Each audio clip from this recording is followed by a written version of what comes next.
Welcome to this inspiring journey of language mastery. In this story, you'll discover how the shadowing technique, a powerful method where learners simultaneously listen to and repeat native speech, can transform your English-speaking abilities. Join Maya as she navigates the challenges of learning English in a foreign country and uncovers the secret to fluent, natural speech. Whether you're a beginner or advanced learner, this story will motivate you to embrace shadowing as your pathway to English excellence.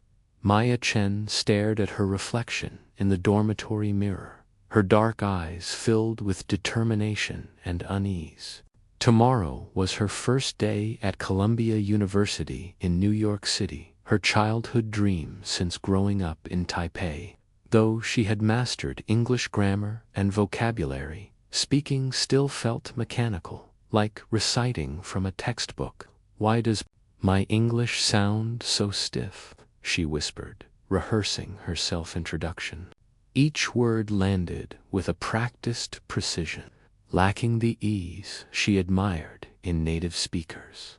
Just then, Jessica, her Californian roommate, burst through the door. "Hey, Maya, ready for orientation?" "I think so," Maya replied, her accent thick and rhythm halting.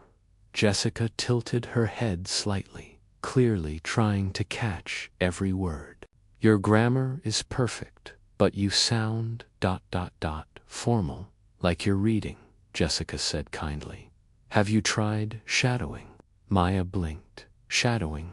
Jessica explained it as mimicking a native speaker in real time, copying their rhythm, intonation, and flow. She demonstrated with a podcast, repeating the host's words fluidly. That night, Maya dove into research. Shadowing, she learned, was originally used to train interpreters and later adapted for language learners. It required intense listening and repetition, training the brain to absorb the music of a language. Week 1, the rough start. Maya began with a TED Talk on environmental conservation, a topic she loved.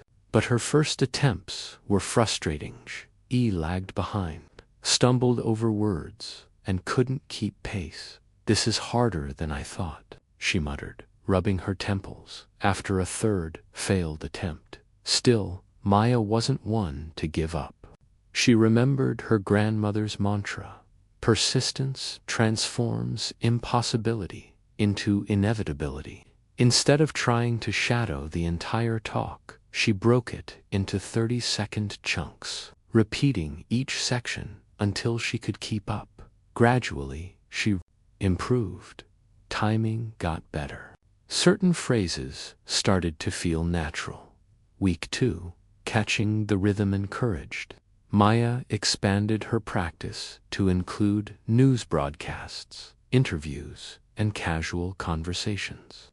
She noticed different types of speech required different strategies. News anchors were slower and clearer, while casual chats were fast, full of slang and contractions.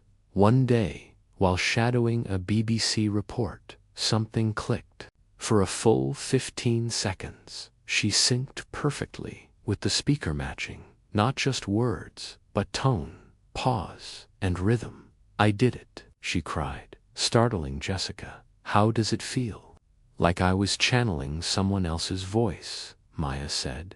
In awe, motivated, she practiced 2 hours daily, experimenting with British, American, Canadian, and even Australian content.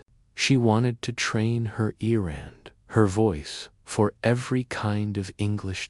Week 3, a setback. When she tried to speak during a class discussion in international relations, Maya froze. Her speech reverted to the old, hesitant style. Her thoughts moved faster than her mouth could manage. After class, Professor Williams approached her gently. "You write brilliantly, Maya, but you seem unsure when speaking. Want to talk?" Maya explained her shadowing practice and frustration. The professor nodded. You've built passive fluency. Now you need to bring it into interaction. Try shadowing real conversations, not just lectures in practice, those in dialogue. This advice unlocked a new level. Maya began shadowing podcasts with unscripted dialogue, reality shows, and interviews. She learned how laughter interrupted speech, how people used filler words, and how emotion colored every sentence. Week 4. Natural flow. During a podcast between two friends, Maya practiced tirelessly. The speech was messy interruptions, giggles, half-finished thoughts, but it was also real. Then came the moment. So, how was your day? Jessica asked one evening. Oh my gosh, you won't believe what happened in econ class, Maya replied. Without thinking, animated, fluid, natural, Jessica stared. You sound different, like native level different, Maya grinned. For the first time. She wasn't trying to sound natural, she just was. Weeks 5 to 8. Integration. Now confident, Maya shadowed everywhere on her walk to class, while cooking, even while brushing her teeth. She chose content based on mood, comedy for timing, interviews for interaction, documentaries for precision. Her class presentations improved dramatically. Professors praised her engagement and clarity. She joined more discussions, even initiating debates. Inspired, she started a study group for other international students. Maya taught them how to shadow, using a structured approach, foundation clear, slow speech to build confidence. Rhythm, news reports, and formal talks for stress and pacing, conversation, podcasts, and dialogues to absorb interaction, integration, real-time conversations to bring it all together. It's not just copying, she explained. It's becoming someone else's voice for a moment, feeling what they feel, saying what they say, how they say it. Her friend Hiroshi joked, it's like being possessed by a native speaker. And they all laughed, but it rang true. Weeks 9 to 12. Mastery. 3 months in, Maya had changed. Her accent, once a source of anxiety, became subtly international, unique, but easy to understand. She could now decode fast, colloquial English with ease. She formalized her shadowing method and offered workshops through Columbia's English language support services. Soon, students from across disciplines joined her sessions, eager to learn from someone who had been there. When the International Student Speech Competition came around, Maya chose a topic close to her heart: the power of linguistic mimicry in cultural integration. Standing on stage before hundreds, she felt a calm confidence. Her speech flowed with authenticity and grace. Language, she said, is more than rules and vocabulary. It's rhythm, tone, and connection.